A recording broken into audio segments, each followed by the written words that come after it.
अगर आप 2026 में अपना खुद का जो है घर खरीदने का जो है सपना देख रहे हो और कंफ्यूज हो कि आपको एसबीआई बैंक से होम लोन लेना चाहिए, बैंक ऑफ बड़ौदा से होम लोन लेना चाहिए, किस बैंक की रेट ऑफ इंटरेस्ट आपको कम ऑफर करी जा रही है, प्रोसेसिंग फीस कितनी ली जाती है, यहाँ पे होम लोन की कौन कौन सी स्कीमें जो है यहाँ पे देखने को मिल जाती है दोनों बैंकों में, एलिजिबिलिटी क्राइटेरिया क्या रिक्वायर होता है, डॉक्यूमेंटेशन मेरे क्या क्या लगता है, तो इस वीडियो को जो है पूरा आखिर तक वॉच किएगा। तो इस वीडियो में मैं एसबीआई बैंक और बैंक ऑफ बड़ौदा के होम लोन का जो है पूरा कंपेरिजन देने वाले हैं इस वीडियो में। तो सबसे पहले अगर हम रेट ऑफ इंटरेस्ट का कंपेयर कर लें तो एसबीआई बैंक में आरबीआई के रेपो रेट घटाने के बाद रेट ऑफ इंटरेस्ट जो हुआ है 7.25 से स्टार्टिंग हो रही है, 8.45% तक रेट ऑफ इंटरेस्ट जाता है। इसके अलावा डिफरेंट डिफरेंट स्कीमों में रेट ऑफ इंटरेस्ट आप देख सकते हो, जैसे टॉप अप लोन में क्या है, पर्सनल लोन गैस प्रॉपर्टी में क्या है। तो मेनली जो अगर आप होम लोन लेते हो, प्लॉट लोन वगैरह लेते हो, तो उस केस में rate of interest SBI bank में 7.25% से स्टार्टिंग हो जाती है। डिपेंड करता है आपका सिविल स्कोर कितना अच्छा है, जो एप्लीकेंट अप्लाई कर रहा है वो जॉब कैसी करता है, उसकी इनकम कितनी है, इसके अलावा उसकी प्रॉपर्टी पर भी जो है डिपेंड करता है। तो ये सब चीजें जो है देख के फिर आपको रेट ऑफ इंटरेस्ट जो है ऑफर किया जाता है। स्टार्टिंग 7.25% से हो रही है। इसके अलावा जो एसबीआई बैंक है ये फ्लोटिंग रेट ऑफ इंटरेस्ट पर देखिए होम लोन ऑफर कर रहा है। ये आपको जो रेट ऑफ इंटरेस्ट हमने बता रहे हैं फ्लोटिंग रेट ऑफ इंटरेस्ट है। दो टाइप के रेट ऑफ इंटरेस्ट होते हैं, एक फ्लोटिंग होता है, एक फिक्स्ड होता है। फिक्स रेट ऑफ इंटरेस्ट में जितना आपका, जैसे आपने मान लीजिए 10% पे मिला आपको, तो 10% के रेट ऑफ इंटरेस्ट पे ही आपकी जितने साल के लिए आपने लिया होगा, मान लीजिए 10 साल के लिए, तो उसी हिसाब से आपको ईएमआई देनी पड़ेगी। फ्लोटिंग पर क्या रहता है, वो आरबीआई की मॉनेटरी पॉलिसी के हिसाब से बदलता रहता है। आरबीआई ने रेपो रेट बढ़ाया तो इंटरेस्ट रेट भी बढ़ जाएगा होम लोन का। रेपो रेट घटाया, जैसे अभी रेपो रेट घटाया हुआ है 2025 में, तो आरबीआई ने 4 बार रेपो रेट को घटाया। अभी जो रेपो रेट हाल ही में चल रहा है वो 5.25 का चल रहा है। तो इस वजह से जो है बैंकों के होम लोन के रेट ऑफ इंटरेस्ट भी कम है, जिन्होंने भी फ्लोटिंग रेट ऑफ इंटरेस्ट पे लिया होगा और repo linked rate of interest से लिया होगा। अब हम बात करते हैं बैंक ऑफ बड़ौदा में। तो बैंक ऑफ बड़ौदा क्या है, ये फ्लोटिंग रेट ऑफ इंटरेस्ट पर भी आपको होम लोन ऑफर करता है और फिक्स रेट ऑफ इंटरेस्ट भी ऑफर करता है। फ्लोटिंग रेट ऑफ इंटरेस्ट पर देखिए यहाँ पे इनके जो लेटेस्ट रेट ऑफ इंटरेस्ट आ गए हैं सैलरीड और सेल्फ एम्प्लॉयड के लिए, स्टार्टिंग 7.20% से हो रही है और 8.95% तक मैक्सिमम रेट ऑफ इंटरेस्ट यहाँ पे जाता है। और वहीं अगर आप फिक्स रेट ऑफ इंटरेस्ट पर लेते हो तो सैलरीड के लिए 8.90 से स्टार्टिंग होती है और नॉन सैलरीड के लिए 9% से स्टार्टिंग हो जाती है। तो ज्यादातर जो लोग होते हैं या बैंक भी जो होते हैं वो फ्लोटिंग रेट ऑफ इंटरेस्ट पर होम लोन लेने को जो है ऑफर करती है, क्योंकि फ्लोटिंग रेट ऑफ इंटरेस्ट क्योंकि काफी अच्छा रहता है, जिसमें अगर रेपो रेट घटता है तो आपका भी होम लोन के रेट ऑफ इंटरेस्ट में कटौती होती है। लेकिन फिक्स रेट ऑफ इंटरेस्ट में ऐसा नहीं है, उसमें जितना रेट ऑफ इंटरेस्ट फिक्स हो गया उतने पे ही आपकी जो है ईएमआई जब तक आपको पे करनी पड़ेगी जितने टेन्योर के लिए आपने लोन लिया होगा। तो ये देखा रहता है। अब हम बात कर लेते हैं प्रोसेसिंग फीस की। तो एसबीआई बैंक में प्रोसेसिंग फीस जो मैक्सिमम ली जाती है वो 0.35% लोन अमाउंट का ली जाती है, जो कि मिनिमम 3,000 रुपए की होगी और मैक्सिमम आपकी 12,000 रुपए तक लग सकती है। इसके अलावा डिफरेंट डिफरेंट स्कीमों में प्रोसेसिंग फीस अलग अलग रहती है। जैसे यहाँ पे होम लोन में इतनी रहती है प्रोसेसिंग फीस, अगर कोई गवर्नमेंट एम्प्लॉय या डिफेंस एम्प्लॉय रहता है उसके लिए 0 प्रोसेसिंग फीस यहाँ पे ली जाती। बाकी अदर जो है स्कीमों में भी आप जो है प्रोसेसिंग फीस वगैरह देख सकते हो। मेनली यहाँ पे 0.35% लोन अमाउंट का ली जाती है। वहीं अगर हम बैंक ऑफ बड़ौदा में बात करें तो यहाँ पे भी देखिए प्रोसेसिंग फीस जो मिनिमम रहती है वो 8500 रुपए की आपकी लगेगी और मैक्सिमम आपकी 15,000 रुपए तक लग सकती है अगर आप 50 लाख तक का लोन लेते हो तो। इसके अलावा जो डिफेंस एम्प्लॉय रहते हैं या गवर्नमेंट एम्प्लॉयज रहते हैं उनके लिए जो है यहाँ पे भी प्रोसेसिंग फीस 0 ली जाती है। तो ये रहा देखिए दोनों ही बैंकों के होम लोन के रेट ऑफ इंटरेस्ट और प्रोसेसिंग फीस में कंपैरिजन। अब हम जान लेते हैं स्कीमों के बारे में। तो एसबीआई बैंक में होम लोन की काफी सारी स्कीमें देखने को मिल जाएगी। मतलब यहाँ पे जैसे आप देख सकते हो जनरल होम लोन स्कीम चलती है, जिसमें कोई भी इंडिविजुअल जिसका यहाँ पे अकाउंट है या नहीं है वो यहाँ पे परचेज कंस्ट्रक्शन टेक ओवर के लिए लोन ले सकता है।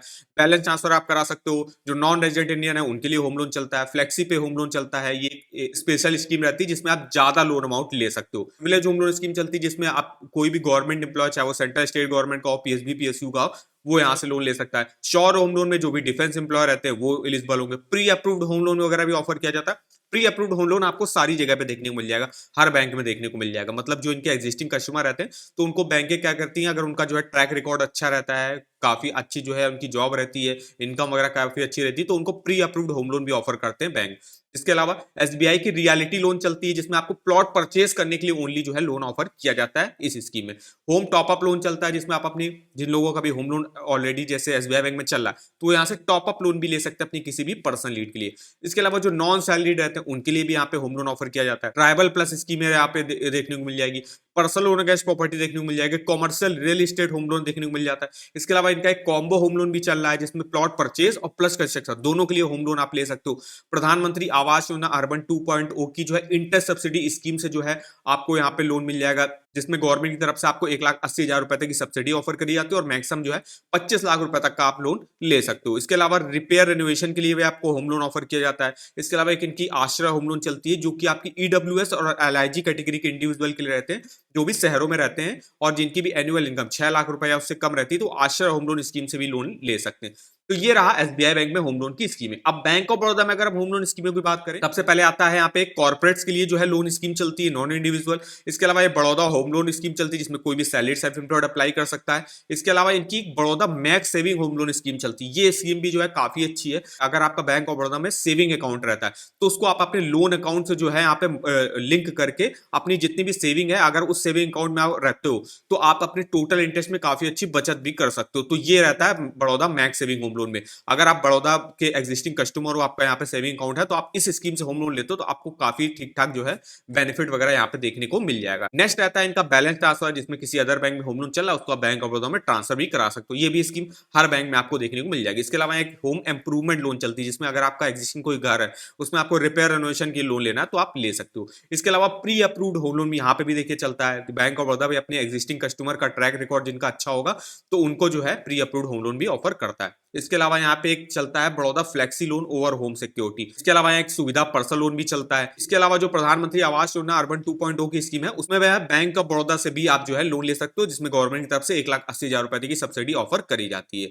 इसके अलावा यहाँ पे एक और चलती है credit risk guarantee fund scheme for low income group. अगर आप इकोनॉमिकली वीकर सेक्शन से आते हैं, मतलब जिनकी भी एनुअल इनकम जो है रहती है पूरे फैमिली की मिला दो 3 लाख रुपए उससे कम की रहती है, तो इस स्कीम से जो है यहाँ पे होम लोन ले सकते हैं। तो टोटल आपको जो है 10 स्कीमें जो है देखने को मिल जाएंगी बैंक ऑफ बड़ौदा में। इन्होंने भी हर इंडिविजुअल को कवर किया हुआ है। अब बात करते हैं एसबीआई बैंक में अगर आप होम लोन लेते हो तो फिर क्या फीचर्स वगैरह देखने को मिलेंगे। तो यहाँ पे हर कस्टमर वाइज जो है एक एक स्कीम आपको देखने को मिल जाएगी एसबीआई बैंक में। जैसे कि अभी हमने आपको बताया इंटरेस्ट रेट भी ठीक ठाक काफी कम पर ऑफर किया जा रहा है, प्रोसेसिंग फीस भी काफी कम ली जा रही है, हिडन चार्जेस नहीं लगते, प्री पेमेंट पेनाल्टी भी नहीं लगती, interest changes on daily reducing balance रहता है, 30 सालों का मैक्सिमम लोन टेन्योर देखने को मिल जाता है, होम लोन एज ओवरड्राफ्ट भी आपको मिल जाएगा और वुमेन बोरोवर के लिए रेट ऑफ इंटरेस्ट में एक्स्ट्रा कंसेशन भी ऑफर यहाँ पे किया जाता है। वहीं बैंक ऑफ बड़ौदा के अगर आप होम लोन में देखो और यहाँ पे अगर हम फीचर्स बेनिफिट की बात करें तो यहाँ पे भी देखिए इंटरेस्ट रेट दोनों ही बैंकों में लगभग जो है सेम देखने को मिल रहा है। बैंक ऑफ बड़ौदा में 7.20 है से स्टार्टिंग है और एसबीआई बैंक में 7.25। क्रॉसिंग फीस भी कम ली जा रही, लोन अमाउंट भी यहाँ पे आपको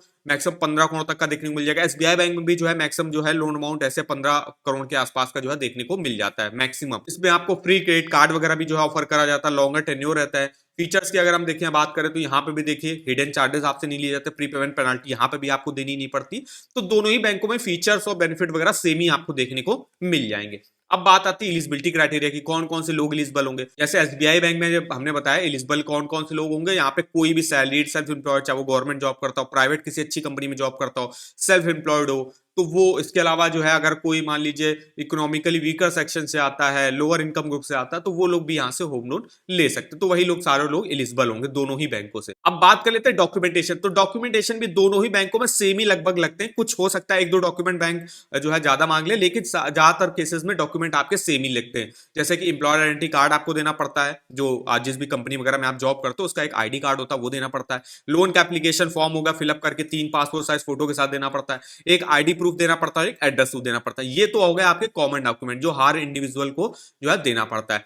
इसके अलावा जो है बैंक अकाउंट स्टेटमेंट 6 महीने का आपको देना पड़ता है, जितने भी आपके बैंक अकाउंट, मेनली तो जिसमें सैलरी आती होगी वो अकाउंट स्टेटमेंट देना पड़ता है। और अगर आपका प्रीवियसली कोई लोन चला होता है तो उसका भी 1 साल का स्टेटमेंट बैंक आपसे मांगता है। वो चेक करता है कि आपका ट्रैक रिकॉर्ड कैसा, आपने ईएमआई को लेट पेमेंट वगैरह तो नहीं किया हुआ है या डिफॉल्ट वगैरह तो नहीं किया हुआ है, तो उस केस में रहता है। इसके अलावा इनकम के डॉक्यूमेंट की अगर हम बात करें तो सैलरीड एप्लीकेंट के लिए सैलरी स्लिप लगता है। इसके अलावा सैलरी सर्टिफिकेट भी दे सकते हो 3 महीने का, फॉर्म 16 2 सालों का दे सकते हो, या आप आईटीआर भी 2 फाइनेंशियल ईयर का दे सकते हो। नॉन सैलरीड के लिए अगर हम बात करें उनको बिजनेस एड्रेस प्रूफ देना पड़ता है, आईटीआर 3 सालों का, balance sheet profit and loss account statement 3 सालों का, बिजनेस लाइसेंस डिटेल हो गया, टीडीएस सर्टिफिकेट हो गया और सर्टिफिकेट ऑफ क्वालिफिकेशन। जो लोग भी सेल्फ एम्प्लॉयड प्रोफेशनल कैटेगरी में आते हैं तो उनको क्वालिफिकेशन का भी जो है डिग्री अपना दिखानी पड़ती है। इसके अलावा प्रॉपर्टी रिलेटेड डॉक्यूमेंट वो डिपेंड करता है जिस टाइप की भी आप प्रॉपर्टी परचेज करने के लिए, रिपेयर रेनोवेशन के लिए, कंस्ट्रक्शन के लिए यहाँ पे लोन ले रहा हूं। तो अब हम ये बताएं कि दोनों ही बैंकों में से किस बैंक से आपको होम लोन लेना प्रेफर करना चाहिए। तो अगर आपका सैलरी अकाउंट मान लीजिए एसबीआई बैंक में, तो आपको एसबीआई बैंक से ही लेना चाहिए। अगर आपका बैंक ऑफ बड़ौदा में सैलरी अकाउंट है तो आपको बैंक ऑफ बड़ौदा से लेना चाहिए। मतलब जिस भी बैंक में आपका अकाउंट है इन दोनों में से, तो उस बैंक जो है लेना प्रेफर करना चाहिए। लेकिन अगर मान लीजिए आप दोनों ही बैंकों में अगर आपका अकाउंट नहीं है तो आप एसबीआई बैंक को प्रेफर कर सकते हो, क्योंकि एसबीआई बैंक पब्लिक सेक्टर की टॉप बैंक है, जिसमें रेट ऑफ इंटरेस्ट वगैरह भी जो है काफी कम पर ऑफर किया जाए, प्रोसेसिंग फीस काफी कम लग रही, और अगर आप जो गवर्नमेंट एम्प्लॉय, डिफेंस एम्प्लॉय रहते हैं तो उनके लिए तो जीरो प्रोसेसिंग फीस है, और रेट ऑफ इंटरेस्ट भी उनको मिनिमम पर ऑफर कर दिया जाता है अगर 750 प्लस सिविल स्कोर उनका रहता है। तो ये हमारे देखिए इन्फॉर्मेशन है। अगर आपको अपने होम लोन का ईएमआई वगैरह कैलकुलेट करना है तो आप इस ईएमआई कैलकुलेटर को यूज कर सकते हो, जहां पे आप अपना होम लोन का अमाउंट डालोगे, रेट ऑफ इंटरेस्ट डालोगे और टेन्योर सेलेक्ट करोगे, आप अपना ईएमआई और टोटल इंटरेस्ट यहाँ पे देख सकते हो। डिटेल में आपको इन्फॉर्मेशन मिल जाएगी इस ईएमआई कैलकुलेटर पर। इसका लिंक मैं आपको वीडियो के डिस्क्रिप्शन बॉक्स में दे दूंगा। इसके अलावा अगर आपको किसी भी बैंक के पर्सनल लोन के, होम लोन के, car loan, two wheeler loan, education loan के जो है लेटेस्ट रेट ऑफ इंटरेस्ट जानने हैं, ऑफर वगैरह जानने हैं, अब आप इस वेबसाइट पर विजिट कर सकते हो। इसका भी लिंक मैं आपको वीडियो के डिस्क्रिप्शन बॉक्स में दे दूंगा। तो आशा करता हूं वीडियो अगर आपको हमारा पसंद आया हो, वीडियो को एक लाइक कर देना, चैनल पर पहली बार आए हो चैनल को सब्सक्राइब कर देना। तो मिलते हैं नेक्स्ट वीडियो में, तब तक के लिए धन्यवाद।